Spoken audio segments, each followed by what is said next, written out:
Hi everyone, this is Lara Hammock from the Marble Jar channel, and in today's video I will walk through what I learned about myself during dry January.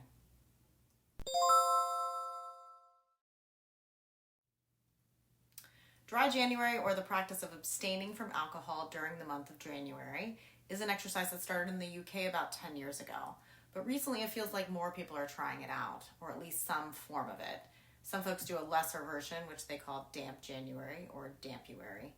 I happen to have a close friend who stopped drinking for a while, so I thought I would do dry January this year in solidarity.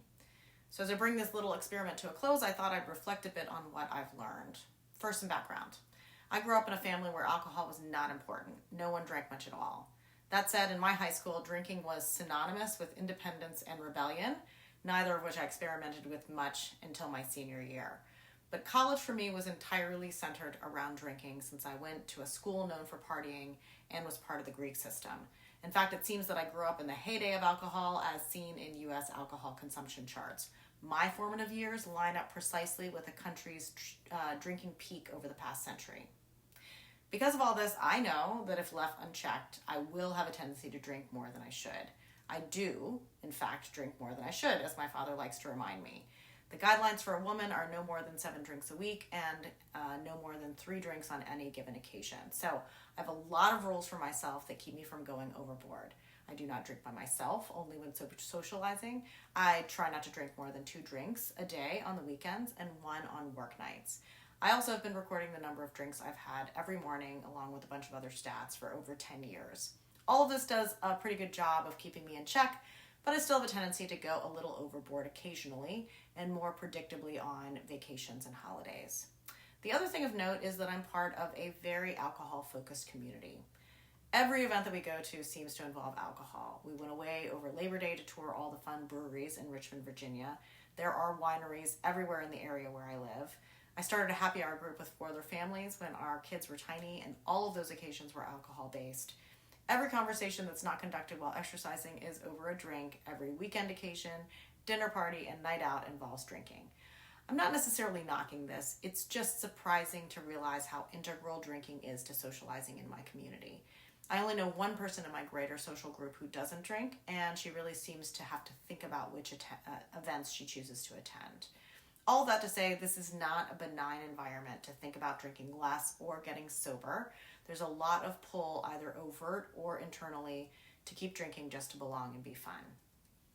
In addition, if you happen to talk about drinking less, it has a tendency to trigger some insecurities, unwelcome self-reflection, and sometimes anger in others. Okay, so that's a little bit about my background, my awareness, and my community. Now let's talk about my dry January reflections. The first week to 10 days were probably best characterized as kind of unpleasant. I don't drink enough that I had any immediate health benefits from stopping, but I was keenly aware of feeling emotionally deprived and a tiny bit resentful of myself. That's kind of weird, but that's how I was feeling. That first week I got through a book club meeting where I would normally have a glass of wine and a very stilted, awkward meetup for drinks, in my case, non-alcoholic drinks. On the first Saturday of this experiment, we had dinner with a couple who was also not drinking for January. I was extremely self-conscious and feeling super boring, like I couldn't seem to come up with any interesting conversational topics or relevant questions about the topic at hand. The next day, I asked my friend if she thought I was acting weird, and she thought it was a fabulous, relaxed, and interesting evening. Her perception of me was that I was precisely the same as I usually am, which means that I either wasn't nearly as awkward as I thought, or that I'm not nearly as entertaining with alcohol as I thought I was. Either way, I was really in my head and overthinking things. I mean, really, my job during the day is to ask questions, and I do that sober every single day, and I'm perfectly entertaining while on walks or over coffee. I basically just needed to settle down. So it took around 10 days, but I did eventually settle down. Once I got into the swing of things, I really started to understand my relationship with alcohol a bit better. And here are some of my takeaways. Social tolerance. So I like people, I like hanging out, but I cannot do it indefinitely. After all, I'm an ambivert, half extrovert, half introvert. With alcohol, I can tolerate super long socializing much more easily, with events running to 4 or even 5 hours long. Without it, I reach my max at right around 2.5 hours. After that, it starts to feel like I'm getting diminishing returns, and I'm not nearly as charming or engaged. I don't need it. So taking a break has made me realize that I don't really need alcohol to be fun and engaged. I didn't even realize that I was relying on it for this, but my freak out in the first 10 days revealed this to me. At any rate, it's not as important in the way that I was making it in my head. Lost weight. So I did lose some weight in this process. Not a ton, but a couple of pounds.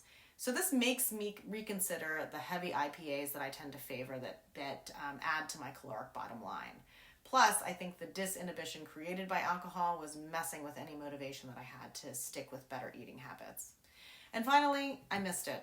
So this probably could use a bit more reflection and scrutiny, but I like looking forward to a drink on Friday. I enjoy tipping a glass to celebrate or mark events.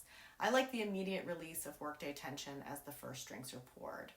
Maybe this is more subjective than reality, and maybe 35 years of drinking has conditioned my brain to release more dopamine when alcohol is present, but I do miss the release and celebration of that first drink of the night. So those are my reflections. I've enjoyed this experiment to get to know precisely what it is that I enjoy about drinking and to shed some of my false assumptions. I don't think you can accurately assess these things without taking a giant step back from it. I have resumed drinking this February, but I guarantee you that I won't drink as often or as much as a result of this experiment. We'll see how long that lasts. I'd love to know what you think. Have you just come off dry January? Have you learned anything about yourself in the process? Have you considered taking a month off? Comments are always appreciated, and thanks for watching.